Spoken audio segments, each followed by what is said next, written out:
You can still, you want to open up, Henry? Sure. Well, let Henry, he's the host. All right. Are we ready? Ready. All right. Well, welcome to Buffalo Manufacturing Works. Down there, you're looking at the future of manufacturing, talking about automation, additive manufacturing, advanced repair, metrology, data science, real-time process control, a lot of cool stuff. And Buffalo's future is dependent on a robust manufacturing sector, which is why Western New York pulled together such a strong partnership to pursue the Build Back Better Challenge grant. We work with manufacturers every day, so we know their challenges, namely workforce, competitiveness, innovation, infrastructure, especially here on the east side. Our partnerships cluster proposal was designed to help Western New York manufacturers address each of these challenges. And we have a really strong team to deliver these impacts. I'm talking about Northland Workforce Training Center, UB, Budsy, Empire State Development, Invest Buffalo Niagara, Goodwill, Insight Consulting, and Launch New York. I might have missed one or two. How about the M&T Bank? M&T Bank. He's a person too. And he's my banker too. Not just I'm a sorry. banker, he's a real human being. I'll make it up to you. He's So- got to make it up to you. So supporting manufacturing technology hubs like what we have here at the Northland campus is going to allow for companies to access the workforce, technology, and business supports that they need to continue to grow and compete. We've also seen through COVID-19 what happens when the global supply chain is stressed. The programs included in our regional plan will strengthen our domestic supply chain, making our economy more resilient to economic shocks and supply constraints. Time and again, we see that expanding opportunities in manufacturing and leveraging innovative technologies is key to increasing job quality. Combined with training that will close the skills gap, the Western New York proposal has the opportunity to create and fill jobs with family-sustaining wages throughout the region. And one of our strongest cheerleaders. Thank you, Henry. Thank you very much, sir. Okay. Well, let me thank Henry for the introduction and for hosting us today from Manufacturing Works. As everyone knows, they do a great job in helping startups get going. When they need a part, when they need training, when a young startup can't do that, they come here to Buffalo Manufacturing, and it does a great job for them. So Henry is here. Let me introduce Satish K. Tripathi. Trivial quiz. Does anyone here know what the K stands for? I should know. We asked in the car. What does it stand for? Kumar.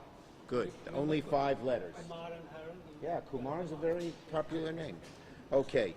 We also have Renee Jones, our great chairman and CEO of M&T Bank. I've always said M&T Bank, from all the time I've known it, cares about upstate, cares about Western New York, cares about small businesses, and it's great to have Renee here, and he's one of the great boosters of what we're doing. We have the indomitable Tom Kucharski with goatee from Invest Buffalo Niagara. We have Kim Grant from Invest Buffalo Niagara. There you are, Kim. We have Colleen Heidegger of 43 North. Colleen. And they just got their, I guess this is all well known, but I'm so proud, they got their first unicorn, which means billion-dollar business, coming out of 43 North, but it's the first of many. And with what we're doing here today, even many more. We have Stephen Tucker of Northland Workforce. Thank you, Steve. We have Joan Kesner and Jennifer Dunning from New York State, and Rebecca Gandor of the Buffalo Urban Development Corporation. So we have a great group here, all concerned with jobs, growth in Western New York here. So it's a great day. Now, we all know that Buffalo and Western New York has a once-in-a-generation opportunity to transform its economy and turn its legacy as an industrial powerhouse into a leading national tech hub that will bring manufacturing back to America. That's our mission here today, to create a manufacturing tech hub, one of the leading ones in the country and the world, right here in Western New York. So that's why I'm here, to make sure the federal government hears me loud and clear when I say they should select New York, Western New York, for up to $100 million to accelerate the region's rise as a top national tech hub and cement Western New York as the nation's next manufacturing lab. As you know, last year I was proud to announce that Western New York's Advanced Manufacturing Cluster Project was put on the short list. There were hundreds of competitors, and now there are about 40 or 50 left, and 10 are going to get the grants of $100 million to help build themselves into a tech hub. I am saying to Secretary of Commerce, pay attention to us. My first call to her succeeded. It didn't succeed. You succeeded, but it succeeded in getting her attention to the great stuff you are doing. And so we say to Secretary Raimondo, we want to be one of the short group to get $100 million in investment from the Economic Development Administration. But that's not all. I am the author of a law that is called Yusika, which is going to create 10 tech hubs. These are billions of dollars, tech hubs in America, and I am going to fight to get Western New York to be one of those tech hubs. If we get the challenge grant of $100 million, it helps us on the road there. So that's the first step, because it's immediate, but the tech hub, we first have to pass the Yusika Bill. I'll get into that later, but it has to create, we're making great progress on that. We picked the conference committee on the Thursday before we left Washington, so that's a good thing. So, the project, that is the EDA project, the Regional Challenge Grant, would train over 1,600 workers in the Buffalo area for good-paying careers, many of them strong union jobs, jobs in tech and advanced manufacturing. It would make Western New York a hub, a national hub in key industries. Some of the things we're focusing on are from utility infrastructure components to industrial gases to precision motion control, all of which this area has a grand, long, and proud tradition and a great workforce for.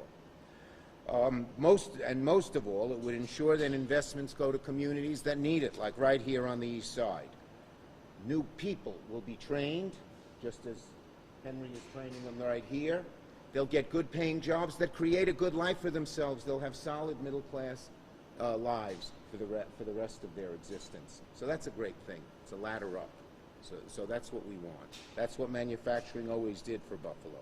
Now, for those who don't know what the Regional Challenge Program is, it's a program I helped create in the American Rescue Plan to rebuild our economy and from the pandemic.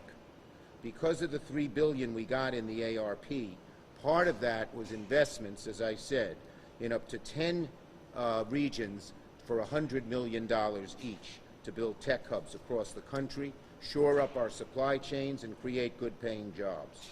And let me give you 3 letters that I had in mind when I created this program. W-N-Y, Western New York. Really, I was thinking of Buffalo. I was thinking of this area as what would help us advance and regain the old kind of manufacturing preeminence that this community was known for so long. This is the program that does it. But as I said, it will lead to a second shot in the arm. But I'm here today to show Secretary Raimondo and President Biden that the majority leader of the United States wants one of these grants to go to Western New York. And that's why I came here today. As soon as I heard of the proposal, of Western New York's proposal, I called Raimondo, Secretary Raimondo, to advocate. In 2 weeks, she announced Western New York had been selected out of over 500 applicants. Everyone wanted this. We're in the running.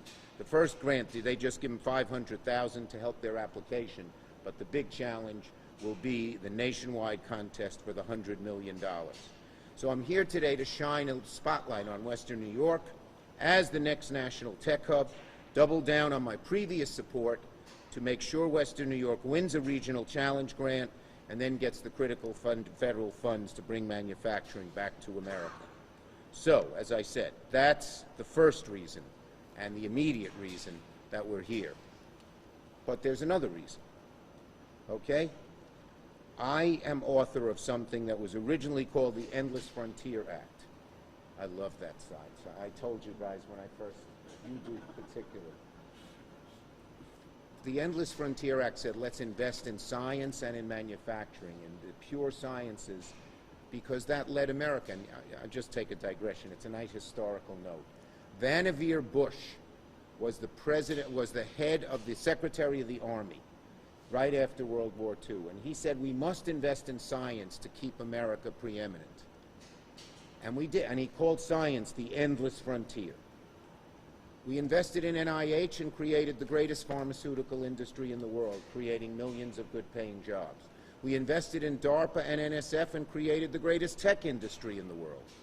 Now we're going to invest under the bill I proposed, the Endless Frontier Act. We're going to invest in all the cutting-edge sciences. China's doing a lot of that. They're investing more than we do. We are better per person, we're better per dollar, but if they're investing $30 billion and we're investing nothing, they're going to get predominance in these new cutting-edge sciences. And that means an autocracy will set the rules. So far, democracy has set the rules, all the tech rules. So it's much more open and fair and free. I digress. So why did we change the name? Because when we called it Endless Frontier Act, people thought it was about covered wagons or something like that. So we changed the name. Now it's called Yusika, United States U.S. Innovation and Competition Act, which is really what it is.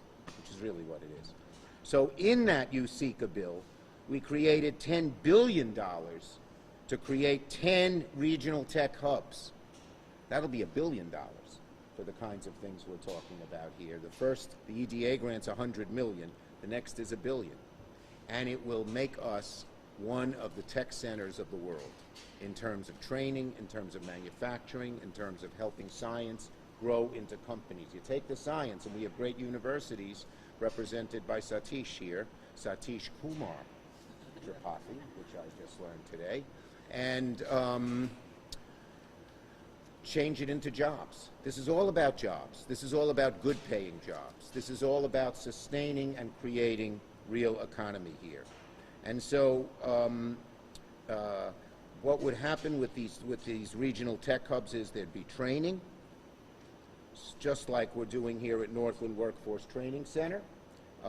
It would be federal research in STEM to our universities, and it would create training into that, not only at places like Northland, but at Erie Community College, so that underserved and unrepresented populations will get some real help. The new funding would all create, as I said, innovation centers, and UB is just the perfect place to help be an innovation center with its cutting-edge investment in science and biotech, which is one of the areas we're focused on, et cetera. And then it does one more thing. It deals with our supply chains. We don't make semiconductor chips here anymore. And it would spend money to create some semiconductor chip manufacturing, and one of the leading contenders for that is over in STAMP, which I always forget what it stands for. Do you know, Kulchas? Science and Technology. Advanced Manufacturing. So, as I said, it's called the Science and Technology Advanced Manufacturing Project. But it's over in Batavia, and it would create thousands of jobs doing that. Batavia is already in cutting edge. It's the only place where we manufacture green hydrogen in America, set by Plug Power, a company from Albany that I helped save when it was in trouble. And when they were going to build hydrogen, I said, you got to build it in upstate New York, and they picked Batavia in between Buffalo and Rochester. So, Buffalo has a real shot to win both the regional challenge and become one of the tech hubs. And I'd say this in conclusion. Aside from Josh Allen, I promise no one is going to fight harder for Buffalo, he on the football field, me in the job creation field, than anybody else. We believe in this. So with that, let me see the order. I am supposed to call people in. Henry is first, but Henry leapt ahead. So next we have Renee Jones, the chairman and CEO of M&T Bank. Renee.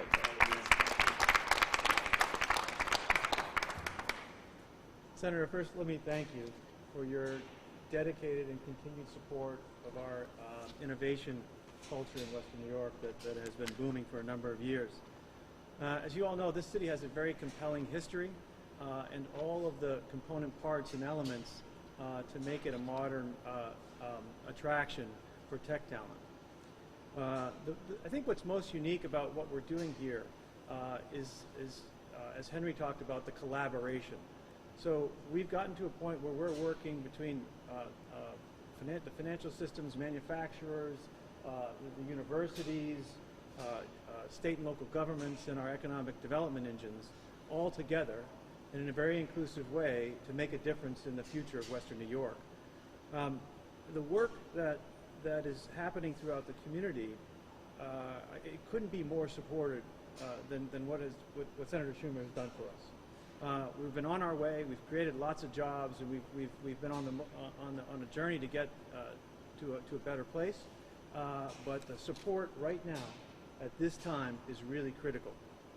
What I would say is, just to leave you with this, about 5 years ago, there was a refrain that you would get from a recruiter if he or she was outside of Western New York. They would call a worker up and they would say, well, I got a great job, but it's in Western New York. And today, people are saying, hey, what's going on in Western New York? And when we're done, we're going to have all those recruiters around the country and around the world saying, hey, I got a great job, and it's in Buffalo. Right. Thank you so much, Senator, for coming here and helping us Well make that said, dream come Renee. true. Thank you. And next, we have our great president, and when he became president 12 years ago, what about? 11, not bad.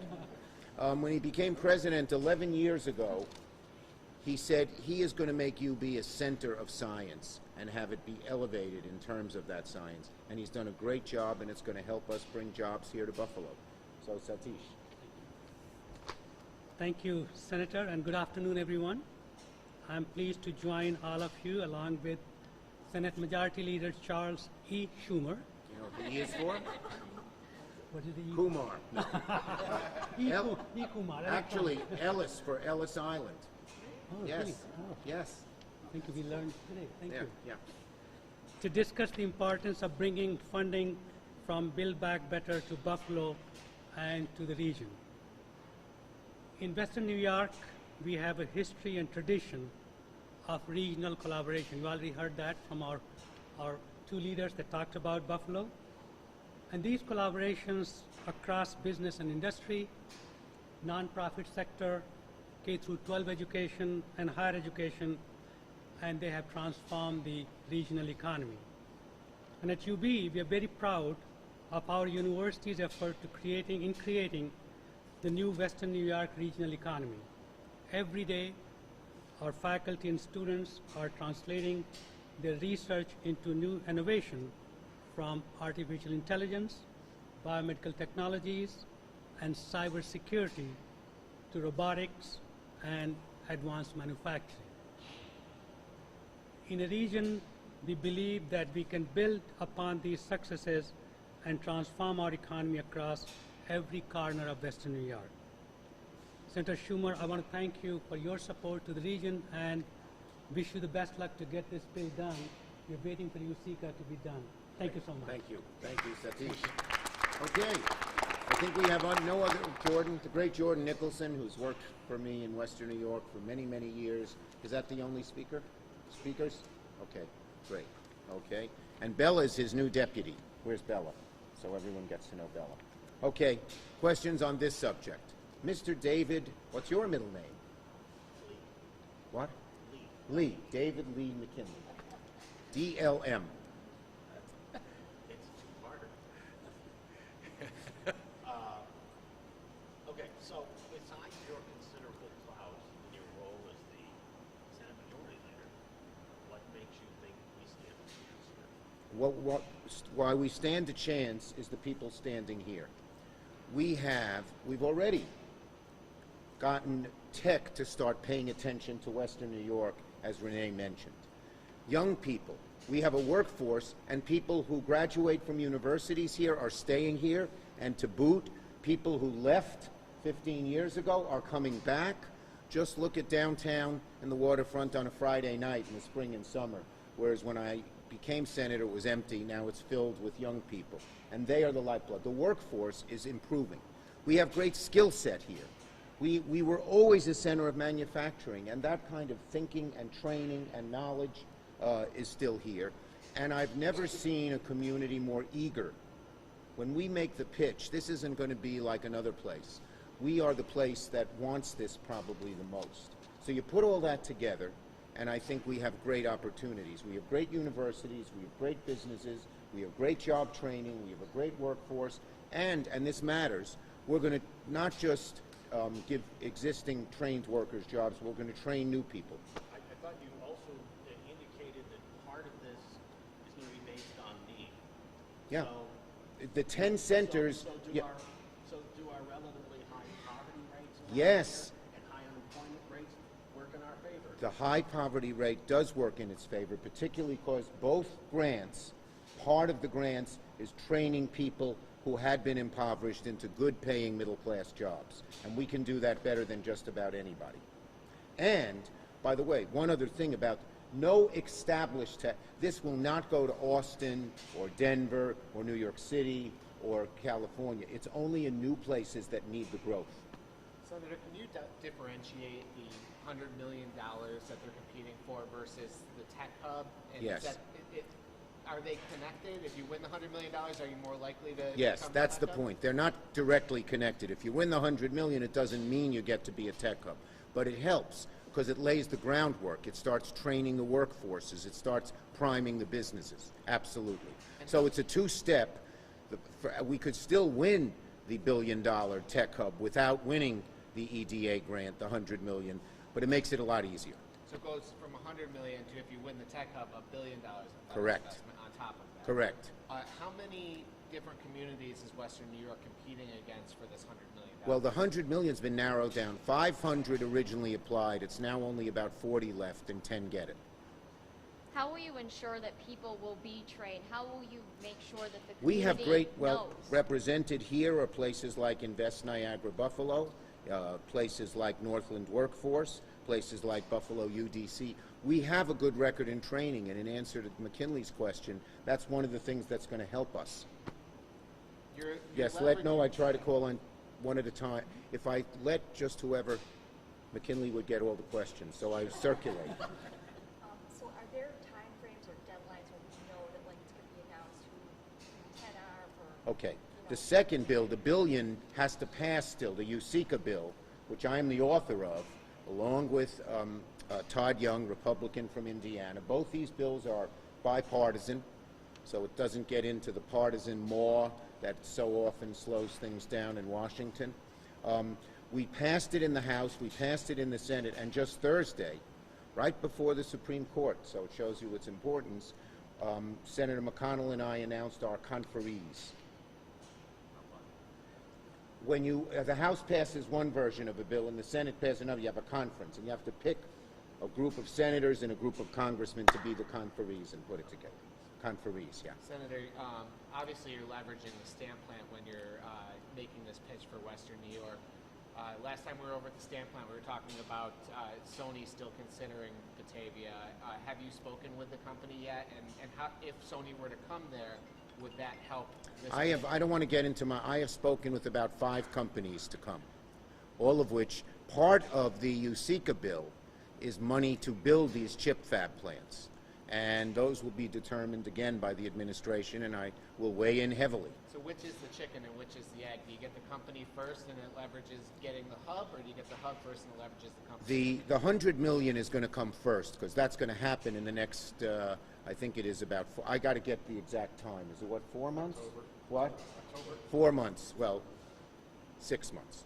It's 5 months. The Yusika bill has to pass, and then they have to set up the process to choose the billion-dollar tech hubs. But again, I am going to use everything I got to choose Western New York. Dave. Isn't the real issue David Lee. that needs to be resolved the New York's continued business climate? Because you can train all the people you want and hope for all the Okay. companies you can get, but those jobs No. go New south. York, yeah. So New York's business climate seems to be the larger obstacle. I don't believe that. And when it comes to tech, New York's doing very well. Let me tell you one other thing that's happening. This is not Buffalo, but this is still upstate New York. We are going to have one national center for R&D on the most advanced semiconductor chips. Guess where it's likely to go? Albany. The U of Albany, your friends, have put together MIT, Yale, RPI, RIT, UB, as well as big companies and some of the international. And it's going to help upstate New York. When we have this is World Center. This is the greatest research on chips, on the new chips that's going to happen. And I brought the Secretary of Commerce and the Deputy Secretary of Commerce there. It's likely to happen. It's going to help this. The business climate for tech in upstate New York is very strong. Here are the advantages. Good, trained, hard-working workforce. But here's another one. You locate your business in New York City or San Francisco. Within 6 months, someone's going to try to steal your best employees away by offering more money. But Western New York has a reputation. When you work for a company, you get paid a decent wage, you stay there. And that's a big selling point. Can these little robot arms downstairs make semiconductors? I don't think they make technology in here to semiconductors. start doing? They do more of the manufacturing than the semiconductors. So would you have to get new technology in here with this money to train people in here to go out for these jobs? Sure, but they can. They're good at it. But if the robots are doing the manufacturing, where do the jobs come in for people? Well, these robots, what's the beauty of this place? Sorry, I get excited. I'm going to get right at you, Dave. These robots, what they do is, I'm a small company and I want to start up and create a new part. I can't buy a robot machine to see if it works. So they come here to Henry, to Buffalo Manufacturing, and they make the parts for them for a while, and they see if it works, and then they're ready to buy a machine. Same thing with training. I need an advanced quantum mechanic manufacturer. I'm making that up. I don't know what the jobs would be called. What would it be called? Mechatronics technician. I need a new mechatronics technician. The small business may not have the resources to train someone when they're not. They train them. We have a good ecosystem, a good manufacturing ecosystem. And now that people are interested, you asked a very prescient question. Now that people are interested in training people, particularly people who haven't had good-paying jobs, for these new good-paying jobs, it helps us win these contracts. Okay, we'll take one last question. When you look at a building like this, you could have 5 buildings, in Lackawanna that are abandoned, big factories that left Buffalo. Are you hoping that this is going to echo across the region? No. And how is it going to happen? If this works, it's not just the dollars that the federal government spends. It creates new jobs and new businesses all across the country. Take 43 North. How many businesses are in your incubator? 22. Some of them have already left the incubator and created hundreds of jobs here in Buffalo. Over 1,000 new jobs. So yes, the idea of these grants is not simply the federal money. It's that every federal dollar creates lots of new dollars and new jobs that fill up those buildings. Okay? Thank you, everybody. We got to go. Okay.